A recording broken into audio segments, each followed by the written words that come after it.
तो कैसे हो बच्चों? आई होप कि सब ठीक है।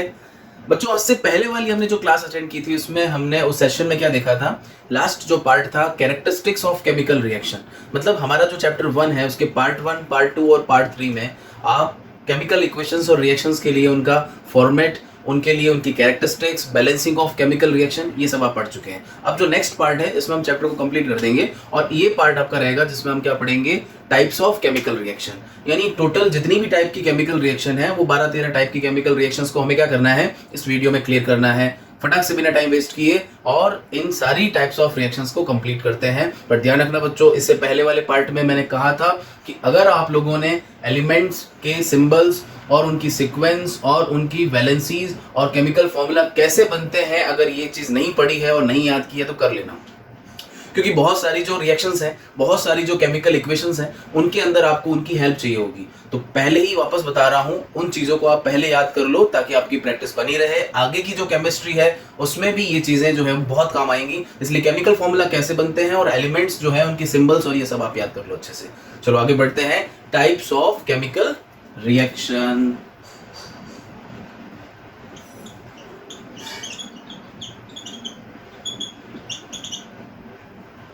टाइप्स ऑफ केमिकल रिएक्शन की अगर हम बच्चों बात करें तो मैंने कहा ना 12-13 टाइप की हैं। बुक में इतना क्लासिफाइड नहीं है, एनसीईआरटी ने सब दे रखा है और पढ़ना भी है, लेकिन उसमें इतना क्लासिफाइड नहीं, जैसा कि मैंने पहले बताया था। तो ये जो 12-13 टाइप की केमिकल रिएक्शन है, टोटल 13 टाइप ऑफ, 13 नंबर पर आपकी जो है वो न्यूट्रलाइजेशन है। वैसे दो रिएक्शंस मैंने पहले ही बताया था आपकी कट हो चुकी हैं, एक तो रेंसिडिटी और एक precipitation, according to CBSE NCERT syllabus, है ना। जो सीबीएसई का सिलेबस है उसमें रेंसिडिटी और कोरोजन रिएक्शन कट हो चुका है, प्रेसिपिटेशन आ रहा है। तो टोटल 10 वो हो गई और एक हो गई आपकी न्यूट्रलाइजेशन, जो आप चैप्टर 2 में भी पढ़ोगे, उसको भी हमें पढ़ना है। तो स्टार्ट करते हैं, एक एक को अच्छे तरीके से सीखेंगे, मैदान में ला करके पटक पटक के सीखेंगे, ताकि नेक्स्ट टाइम ये रिएक्शंस हमें ना डराएं।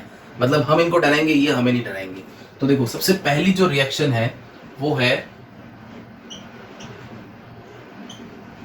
Combination reaction. कॉम्बिनेशन रिएक्शन नाम से पता चल रहा है, कंबाइन होना, means those chemical reactions in which two or more elements, atoms, molecules are combined to each other, यानी आपस में जुड़ते हैं, आपस में जुड़ करके एक नया कंपाउंड, एक नया मॉलिक्यूल या इस टाइप से कुछ बड़ा कंपाउंड या बड़ा मॉलिक्यूल बना लेते हैं। कैसे होता है कॉम्बिनेशन में? हमने क्या कहा, जैसे N2 प्लस H2 मिलके अमोनिया बन गया NH3, कार्बन ऑक्सीजन से मिलकर कार्बन डाइऑक्साइड बन गया, कैल्शियम ऑक्सीजन से मिलकर कैल्शियम ऑक्साइड। देखो, एलिमेंट्स मिल रहे हैं, एटम्स मिल रहे हैं और मॉलिक्यूल बन रहा है। अगर इन मॉलिक्यूल्स को मैं प्लस कर दूं, कार्बन डाइऑक्साइड या calcium oxide plus carbon dioxide, then it will make calcium carbonate.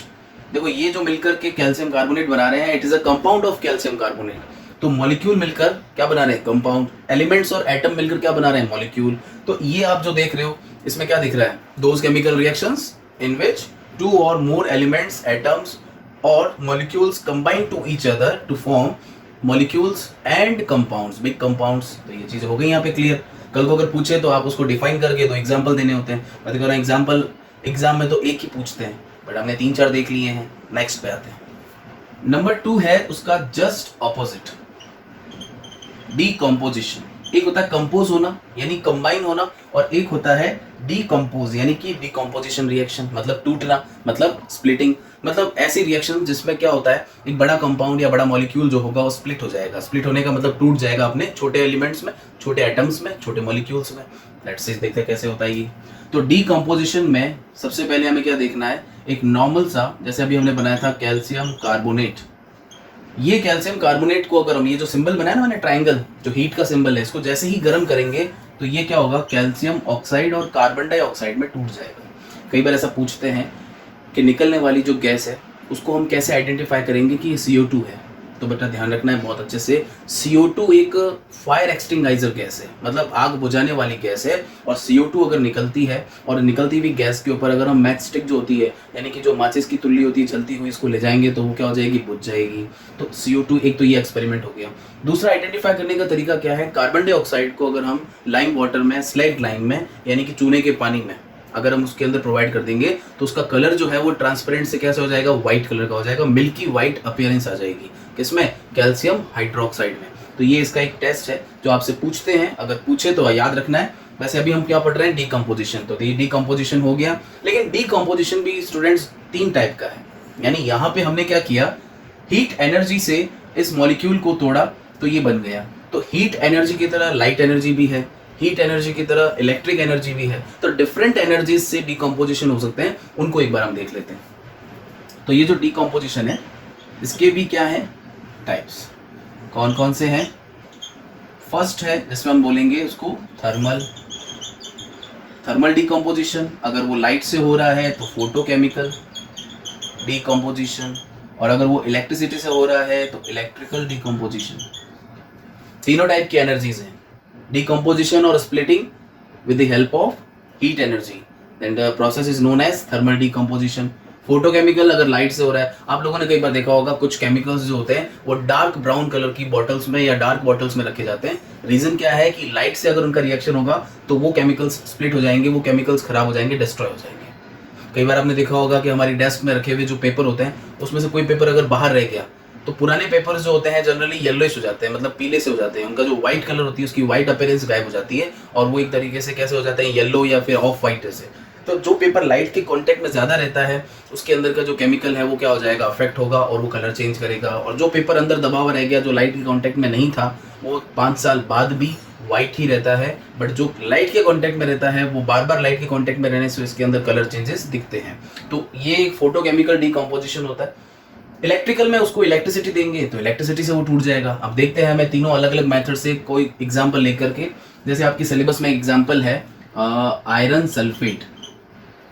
Iron sulphate को अगर हम गर्म करते हैं तो ये अपने iron oxide plus sulphur dioxide plus sulphur trioxide, ये इक्वेशन बहुत फेमस है। इस इक्वेशन को बैलेंस करने के लिए आपको सिर्फ आगे 2 लगाना होता है, फिर उसके बाद पूरा इक्वेशन बैलेंस हो जाता है। तो ये equation is a perfect example for thermal decomposition. वैसे ये वाला भी इसी का एग्जांपल है, जहां पे भी थर्मल एनर्जी यानी हीट एनर्जी को यूज करेंगे और वहां पर आपको स्प्लिटिंग दिख जाए तो वो थर्मल डीकम्पोजिशन हो जाएगा। फोटोकेमिकल, फोटो मीन्स लाइट, तो लाइट की प्रेजेंस में जैसे आपके सिलेबस में दे रखा है सिल्वर क्लोराइड, आपके सिलेबस में दे रखा है सिल्वर ब्रोमाइड। पहले ये केमिकल फोटोग्राफिक में यानी कि फोटोग्राफी में यूज होता था। उस वक्त में आपको पता हो तो रील आती थी, उस रील को धोने के लिए उस रील से नए फोटोज बनाने के लिए इस केमिकल का यूज किया जाता था। बट अभी उसका पार्टी खत्म हो गया क्योंकि अब तो क्या हो गया है, डिजिटल हो गया है। एक तरीके से ऑनलाइन आप मोबाइल से ट्रांसफर करके भी प्रिंट निकलवा लेते हैं और अब जो प्रिंटर हैं वो तो एडवांस टेक्नोलॉजी के हैं। तो ये जो सिल्वर क्लोराइड और सिल्वर ब्रोमाइड है, इनकी अगर लाइट की प्रेजेंस दी जाए, ये मैं लिख रहा हूँ ना H, ये लाइट का सिंबल होता है। आपको नहीं याद रहता है तो आप सीधा लाइट लिख दो आप। तो लाइट की प्रेजेंस में सिल्वर क्लोराइड का सिल्वर और क्लोरीन में क्या हो जाएगा, स्प्लिटिंग हो जाएगी, ब्रेकडाउन हो जाएगा। सेम यहाँ पर भी सिल्वर और ब्रोमीन का स्प्लिटिंग हो जाएगा। मतलब ये जो आप कंपाउंड देख रहे हो ये स्प्लिट हो रहा है, यानी सिल्वर क्लोराइड सिल्वर और क्लोरीन में और सिल्वर ब्रोमाइड सिल्वर और ब्रोमीन में टूट गए। तो लाइट की प्रेजेंस में टूटना, ब्रेकडाउन, एक तरीके से क्या हो गया, फोटोकेमिकल डीकम्पोजिशन। और इलेक्ट्रिकल में आपकी बुक में एक एक्टिविटी भी दे रखी है और वो है वाटर का इलेक्ट्रोलाइसिस, यानी इस वाटर को इलेक्ट्रिसिटी मिलेगी तो ये अपनी हाइड्रोजन और ऑक्सीजन गैस में स्प्लिट हो जाएगा। तो इलेक्ट्रिसिटी के हेल्प से ऐसा हो रहा है। अब एक एक्टिविटी आपके सिलेबस में दे रखी है, उस एक्टिविटी में क्या बता रखा है कि एक कंटेनर है और उस कंटेनर में यहाँ पर एक इलेक्ट्रोड लगा रखा है, यहाँ एक इलेक्ट्रोड है और इनका कनेक्शन जो है वो नीचे की तरफ इस तरीके से एक सेल और बैटरी से कर दिया। अब देखो जो प्लस वाले टर्मिनल से कनेक्टेड है उसको बोल रहे हैं एनोड और जो माइनस से कनेक्टेड है उसको बोल रहे हैं कैथोड। अब हम क्या करते हैं, टेस्ट ट्यूब लेते हैं और इस टेस्ट ट्यूब को उल्टा करके यहाँ भी लगा देते हैं और इस टेस्ट ट्यूब को उल्टा करके यहाँ भी लगा देते हैं। अब टेस्ट ट्यूब जब उल्टा करके डालेंगे और उसमें भरा हुआ क्या है, पानी भरा हुआ है। इस कंटेनर में पूरा का पूरा पानी डाल रखा है। अब खाली टेस्ट ट्यूब को उल्टा करके डालेंगे तो पहले तो कुछ बबल्स निकलेंगे जिससे कि वो अंदर का जो एयर है वो बाहर आएगा, फिर ये पूरा का पूरा टेस्ट ट्यूब उल्टा होकर अंदर चला जाएगा और एयर पूरी निकल जाएगी। मतलब ये दोनों जो है वो अच्छी तरीके से पानी से भर गए।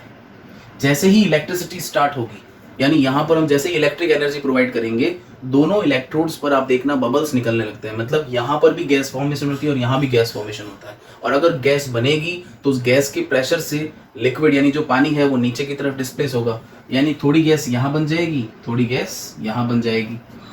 यहाँ पर मान लेते हैं कि ये यहाँ तक पानी को डिस्प्लेस कर दिया और ये इतना पार्ट जो है वो गैस का है, और यहाँ पानी इतना हो गया और इसका इतना पार्ट किसका है, पानी का। अब आप देखो यहाँ पर और यहाँ पर, यहाँ बनती है ऑक्सीजन गैस, यहाँ इकट्ठी हो जाती है हाइड्रोजन गैस। आप फर्क देख रहे हैं यहाँ पर, बुक वाले डायग्राम में देख लेना, इस जगह पर जो वॉल्यूम है गैस का वो इस जगह वाले यानी ऑक्सीजन से क्या हो रहा है, डबल हो रहा है।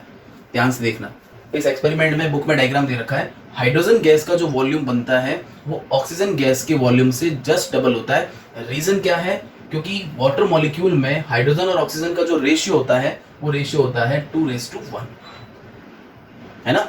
एक तरीके से बाय वॉल्यूम अगर हम देखें तो इनका रेशियो होता है 2:1, यानी हाइड्रोजन जब भी बनेगी ऑक्सीजन से डबल बनेगी। और ये देख लो आप, ऑक्सीजन से डबल बन रही है। तो इस एक्टिविटी में आपको बता रखा है कि इलेक्ट्रोलाइसिस ऑफ वाटर जो है वो किस तरीके से हो रहा है। एक इलेक्ट्रिक एनर्जी देने पर दोनों गैसेस जो है वो टूट रही हैं, हाइड्रोजन पॉजिटिव होती है, ऑक्सीजन नेगेटिव होती है। तो पॉजिटिव जाएगा नेगेटिव की तरफ और नेगेटिव जाएगा पॉजिटिव की तरफ। तो ये देखो, पॉजिटिव टर्मिनल में कौन इकट्ठा हो गया, हाइड्रोजन गैस, नेगेटिव में कौन इकट्ठा हो गया, हाइड्रोजन गैस। और ये गैस जब इकट्ठी होगी तो पानी को डिस्प्लेस करेगी, तो आपको दिखेगा कि इधर वाला वॉल्यूम और इधर वाला वॉल्यूम गैस से फिल हो गया, और ये जो वॉल्यूम है हाइड्रोजन का वो ऑक्सीजन की वॉल्यूम से क्या होगा, डबल होगा। रीजन हमने दे दिया यहाँ पर कि बाय वॉल्यूम हाइड्रोजन और ऑक्सीजन का जो रेशियो है वो 2:1 है। ये थोड़ा इंपॉर्टेंट है, थोड़ा सा बोर्ड के व्यू से देखा जाए तो भी डीकम्पोजिशन थोड़ी बड़ी है, तो इसको कई बार पूछते हैं और इस बार पूरे चांस हैं इसके आने के, तो थोड़ा सा इसको अच्छी तरीके से रिवाइज करना। नेक्स्ट पे आते हैं। अब नंबर 3 पर है डिस्प्लेसमेंट रिएक्शन। डिस्प्लेसमेंट नाम से पता चल रहा है, वही फिर से डिस्प्लेस करना, रिप्लेस करना, मतलब किसी एक चीज का दूसरी चीज से क्या हो जाना, रिप्लेसमेंट, यानी उसका डिस्प्लेसमेंट हो जाना। अब इसमें क्या होगा, ये केमिस्ट्री है, तो केमिस्ट्री में क्या होगा, एक ज्यादा रिएक्टिव, ये मैं पहले भी डिस्कस कर चुका हूं, इसको हम थोड़ा फटाफट करेंगे। डिस्प्लेसमेंट में क्या होता है, एक ज्यादा रिएक्टिव, एक strong reactive element less reactive element को उसके सॉल्ट से ही क्या कर देता है, डिस्प्लेस कर देता है। और इसके लिए हमने ट्रिक बनाई थी, केदारनाथ का माली आलू जरा फीके पकाता है छाप। तो ये वाली ट्रिक मैंने पहले वाली वीडियो में भी डाल रखी है, अगर वो वीडियो नहीं देखा है तो एक बार फिर से देख लेना। और सर यहाँ पे भी हम इसको क्या करेंगे, क्लियर करेंगे।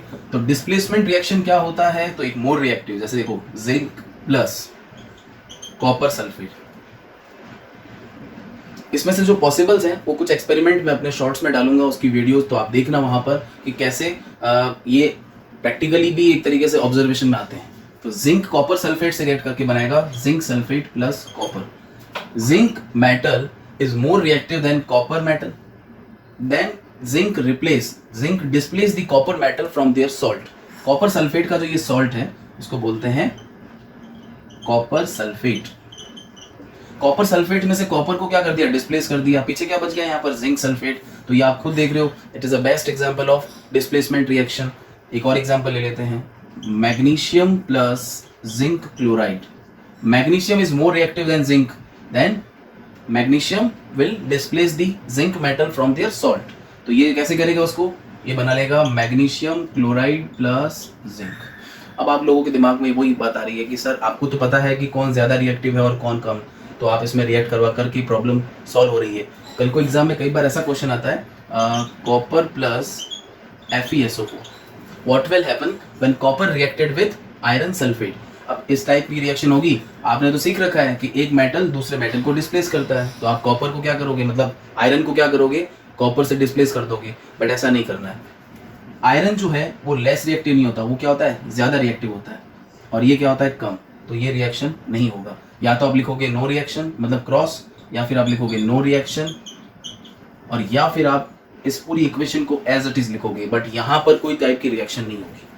फिर से वही बात कि सर आपको तो पता चल गया कि कौन ज्यादा है और कौन कम, हम कैसे करें। तो आपकी बुक में एक सीरीज दे रखी है, उस सीरीज को आपको याद करना है, रिएक्टिविटी सीरीज। और उसमें क्या दे रखा है, पोटेशियम, सोडियम, कैल्शियम, मैग्नीशियम,